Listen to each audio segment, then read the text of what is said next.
No bats harm to recording in this video. Hi friends, welcome to KHR forms. అందరికీ నమస్కారం. ముందుగా మన మిత్రులందరికీ ప్రతి ఒక్కరికి కూడా 79వ స్వాతంత్ర దినోత్సవ శుభాకాంక్షలు ఫ్రెండ్స్. ప్రతి ఒక్కరికి స్వాతంత్ర దినోత్సవ శుభాకాంక్షలు. ఈరోజు టాపిక్ చూసుకున్నట్లయితే ఈ వీడియోలో పెరువియన్కి సంబంధించిన ఒరిజినల్ బ్లాక్ నైట్ పిల్లల్ని అయితే మీ ముందుకు తీసుకొని రావడం జరిగింది. పెరువియన్ ఒరిజినల్ బ్లాక్ నైట్ పిల్లల్ని అయితే మీ ముందుకు తీసుకొని రావడం జరిగింది. ముందుగా బ్రీడర్స్ని అయితే చూపించుతాను ఫ్రెండ్స్. పెట్టలు అలాగే పుంజులని ఇక్కడ మీకు చూపించడం జరుగుతుంది. బ్రీడర్స్ పిల్లలకు సంబంధించిన మదర్ ఫాదర్స్ ఏవైతే ఉన్నాయో ఇక్కడ మీరు ఫోటోలో క్లియర్గా చూసుకోవచ్చు. వీటికి వచ్చిన అవుట్పుట్నే మీ ముందుకి తీసుకొని రావడం జరిగింది.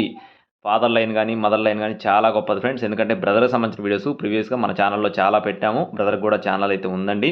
పిల్లలు మాత్రం చాలా బాగుంటాయని చెప్పి బ్రదర్ మనతో చెప్పడం జరిగింది ఫ్రెండ్స్. అడ్రస్ చూసుకున్నట్లయితే అన్నమయ్య జిల్లా రాయచోటి ఫ్రెండ్స్. అన్నమయ్య జిల్లా రాయచోటి నుండి ఎస్వి ఫార్మ్స్ నుండి ఈ పిల్లల్ని అయితే మీ ముందుకు తీసుకొని రావడం జరిగింది. అన్నమయ్య జిల్లా రాయచోటి ఎస్వి ఫార్మ్స్ నుండి బ్రదర్ వెంకటేశ్వరరావు గారికి సంబంధించిన కోడి పిల్లలు ఇవి. ట్రాన్స్పోర్టేషన్ అనేది మెయిన్ సిటీస్కి అవైలబుల్గా ఉంది. ట్రాన్స్పోర్ట్ ఛార్జెస్ అదన్నం. అలాగే ఈ పిల్లల యొక్క కాస్టులు చూసుకున్నట్లయితే 11 పిల్లలు కలిపి 11 పిల్లలు బల్క్గా 10,000 రూపాయలు ఫిక్స్డ్గా చెప్తున్నారు ఫ్రెండ్స్. 11 పిల్లలు బల్క్గా 10,000 రూపాయలు ఫిక్స్డ్ ధరగా చెప్తున్నారు. మామూలుగా అయితే కొంచెం ఎక్కువగానే చెప్తారు. ఈరోజు ఆగస్టు 15 సందర్భంగా పిల్లల్ని అయితే చాలా తక్కువ ధరకు అందించాలనే ఉద్దేశంతో బ్రదర్ అయితే ఈ ఆఫర్ని మీ ముందుకు తీసుకొని రావడం జరిగింది. కావాల్సిన వారు సంప్రదించండి. Thank you friends. జై శ్రీరామ్.